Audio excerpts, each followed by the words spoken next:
BJP का सोनिया के दामाद रॉबर्ट वाड्रा पर हमला। वाड्रा पर दिखाई फिल्म का नाम जमीन का कारोबारी या गुनहगार। बीजेपी ने उठाया सवाल, कहा कांग्रेस और सोनिया गांधी वाड्रा के आरोपों पर क्यों नहीं बोलती। हमने आज इसमें कई सवाल सोनिया गांधी और राहुल गांधी से पूछा है और हम स्पष्ट करना चाहते हैं, हम सारा सवाल का उत्तर सोनिया गांधी और राहुल गांधी से जानना चाहते हैं, क्योंकि इन दोनों के प्रोत्साहन के बिना इतना बड़ा कारोबार खड़ा नहीं हो सकता था। बीजेपी का कांग्रेस सरकार पर सीधा आरोप, कहा रॉबर्ट वाड्रा को पहुंचाया फायदा। बीजेपी ने दामाद श्री नाम से जारी की बुकलेट में वाड्रा के कारोबार का कच्चा चिट्ठा।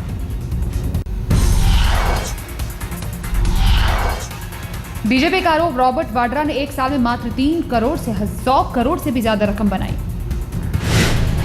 बीजेपी ने हरियाणा और राजस्थान सरकार पर लगाए बीजेपी को फायदा पहुंचाने के आरोप, कहा इन दोनों राज्यों से बाहर क्यों फैला वाड्रा का कारोबार।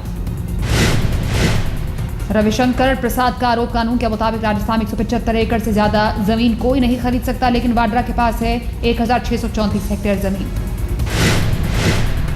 बीजेपी के आरोपों पर कांग्रेस ने मोदी को घेरा, कहा गुजरात में अदानी को कौड़ियों के भाव क्यों दी जमीन। कांग्रेस का मोदी सरकार पर आरोप, गुजरात में करीब 5,500 हेक्टेयर जमीन सिर्फ 2.5 से 25 रुपए वर्ग मीटर की दर पर अदानी को दे दी।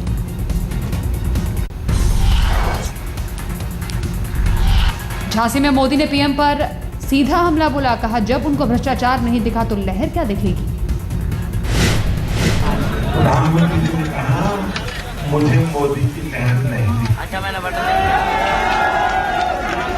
प्रधानमंत्री जी ने आपसे पूछा, आप 10 साल से प्रधानमंत्री हैं, आपको कभी महंगाई भी दिखाई नहीं दी क्या?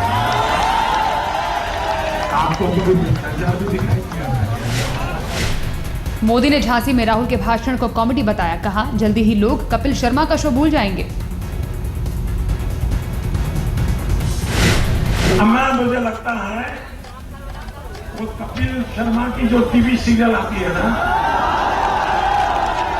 अब थोड़े दिन में बंद हो जाएगी। इसी का सारा इकट्ठा करके टीवी वाले दिखा देंगे तो चुनाव की पूरी थकान उतर जाएगी। मनोरंजन के लिए अब आपको कुछ नहीं करना। उमा भारती के लिए वोट मांगने झांसी पहुंचे थे मोदी। रैली के दौरान यूपी में कानून व्यवस्था का उठाया मुद्दा। मोदी ने कहा अमेठी में 67,000 बेरोजगारों में से महज 2100 लोगों को मिली नौकरी।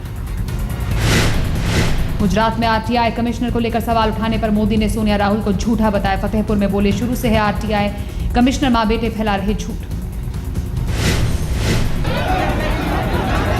आज भी रोंगटे खड़े हो जाते हैं, देशभक्ति का जज्बा दिखाई देने लगता, लेकिन उसी बुंदेलखंड की नदियां हैं लेकिन पीने का पानी नहीं।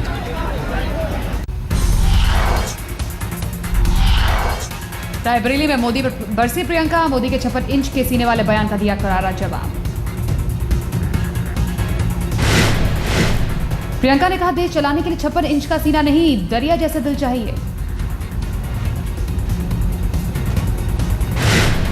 ये भारत देश है, इसे चलाने के लिए 56 इंच के सीने की जरूरत नहीं है, इसे चलाने के लिए दरिया जैसा दिल चाहिए। प्रियंका ने कहा देश की हिफाजत के लिए जनता कांग्रेस को दे वोट। बोली देश सेवा गांधी परिवार का धर्म। रगों में जो खून दौड़ता है इस देश की मिट्टी में मिल चुका है, इसकी हिफाजत करना आपका कर्तव्य है और मेरे परिवार के सदस्यों का धर्म।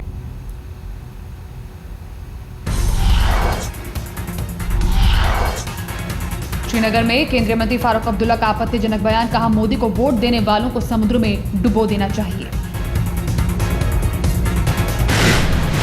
बीजेपी नेता गिरिराज सिंह के मोदी विरोधियों को पाकिस्तान भेजने के बयान दिया था। फारूक ने उसी के जवाब में आपत्तिजनक बयान दिया। जो मोदी को वोट नहीं देगा उसको पाकिस्तान जाना चाहिए। मोदी को वोट देगा, उसको समाधान के अंदर क्यों जाना है। फारूक अब्दुल्ला ने कहा, इस केंद्र में बीजेपी की सरकार बनने का चांस नहीं। बोले, कांग्रेस समर्थित तीसरे मोर्चे की बन सकती है सरकार। फारूक अब्दुल्ला बोले, मोदी अगर राष्ट्रपति बनने का प्रस्ताव दे तो भी वो उनसे नहीं जुड़ेंगे।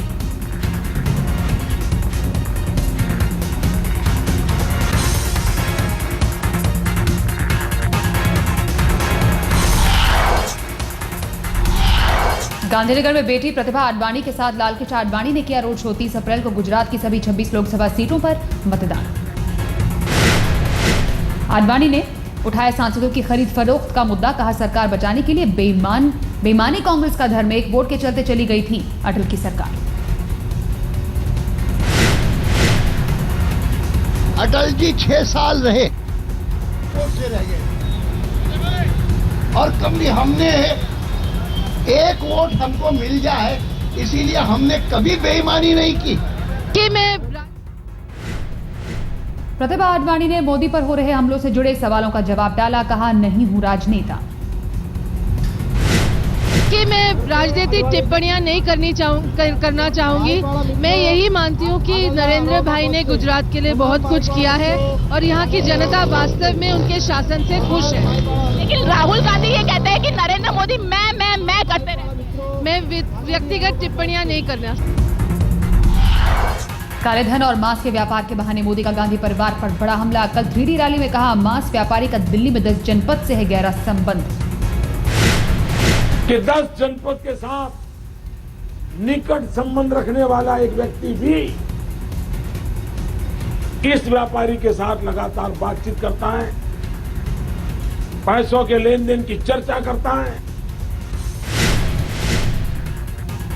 राहुल पर रामदेव के आपत्तिजनक बयान ने पकड़ा धूल। हरिद्वार के दलित समाज का फैसला, देश भर में फूंके जाएंगे पुतले। बाबा रामदेव के विवादित बयान के खिलाफ लुधियाना में भी प्रदर्शन। योग गुरु के खिलाफ सड़कों पर उतरे लोग।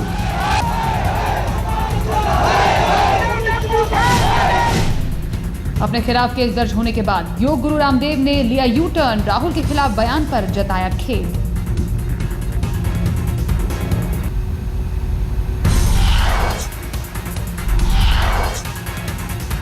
श्रीनगर के खानियार में केंद्रीय मंत्री फारूक अब्दुल्ला की रैली के नजदीक धमाका। ग्रेनेड से हुआ हमला।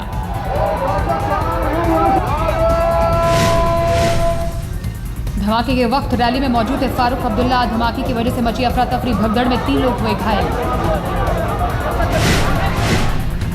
फारूक अब्दुल्ला के मंच से भाषण शुरू करते ही फेंका गया ग्रेनेड। रैली स्थल से कुछ ही दूरी पर ग्रेनेड फटा। श्रीनगर से लोकसभा का चुनाव लड़ रहे हैं फारूक अब्दुल्ला। 30 अप्रैल को होना है मतदान।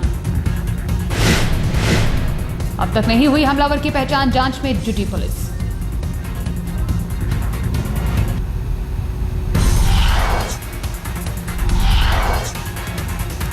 लखनऊ में राजनाथ सिंह ने किया रोड शो। 60 मोहल्लों से गुजरा राजनाथ का रोड शो।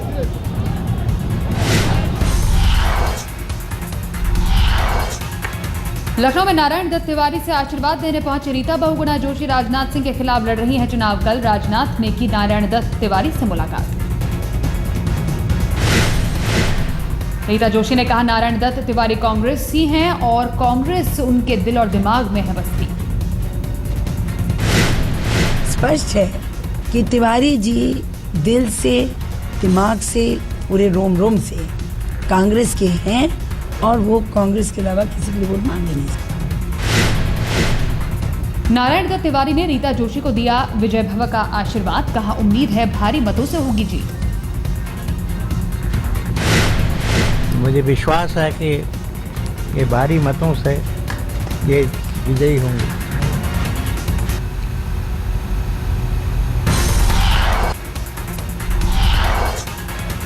मुलायम सिंह के बड़े भाई रतन सिंह यादव का निधन। रात 1 बजे सैफई के मेडिकल कॉलेज में हुआ देहांत। रतन सिंह यादव 24 अप्रैल को मतदान के बाद हुए थे बीमार। आज होगा अंतिम संस्कार। बीती रात गैंगवॉर से थराया गाजियाबाद नेशनल हाईवे पर। चुनावी रंजिश में 2 गुटों में गोलीबारी, 1 शख्स की मौत। गोलीबारी में 2 लोग घायल भी हुए, बेहोशी की हालत में अस्पताल में भर्ती। पुलिस को बयान का इंतजार। इलाहाबाद में एक कोल्ड स्टोरेज में लगी आग, 8 दमकल गाड़ियों की मदद से आग पर काबू पाया जा सका।